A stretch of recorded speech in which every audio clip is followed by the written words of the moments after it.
Yung pong low pressure area sa bandang West Philippine Sea, nasa layong 305 kilometers west ng Puerto Princesa City, Palawan. Ito'y nanatiling mababa ang tsansa na maging bagyo. Inaasahan po nating lalabas itong low pressure area sa ating par ngayon o bukas. At yung pong super typhoon na si Bulabin, malayo na po sa ating bansa at wala na pong direktang epekto sa ating panahon ngayong araw. At sa ating magiging lagay na panahon ngayong araw, itong northern portion ng Palawan at kasama na rin ang Occidental Mindoro ay magiging o makakaranas ng maulap na kalangitan na may mga kalat-kalat na pag-ulan at thunderstorm. Samantala, itong lalabing bahagi ng Luzon kasama Metro Manila ay makakaranas po ng maganda at maliwas sa panahon, maliban lang po sa mga isolated na mga pag-ulan dahil pa rin sa localized thunderstorm.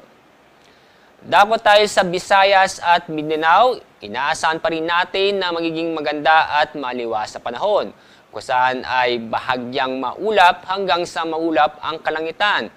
Pero may tsansa pa rin ng mga localized thunderstorm sa bandang hapon o gabi. Sa ating lagay ng ating mga karagatan, doon po sa mga Northern Luzon ay inaasahan po natin na magiging moderate to rough seas ngayong araw. At sa ibang dako ng ating bansa ay magiging slight to moderate seas. Kaya safe naman pong pumalaot nating mga kababayan. Konting pag-ingat lang po dahil may mga inaasahan pa rin tayong mga thunderstorm sa bandang hapon o gabi. At sa ating weather outlook, bukas po ay Sabado hanggang October 16, Monday, ay asahan o patuloy tayo makakaranas ng maganda at maliwas na panahon sa susunod po ng 3 araw.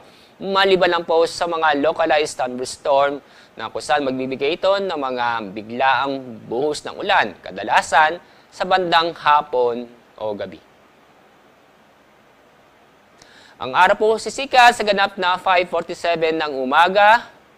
Ang araw lulubog sa ganap na 5:38 ng hapon.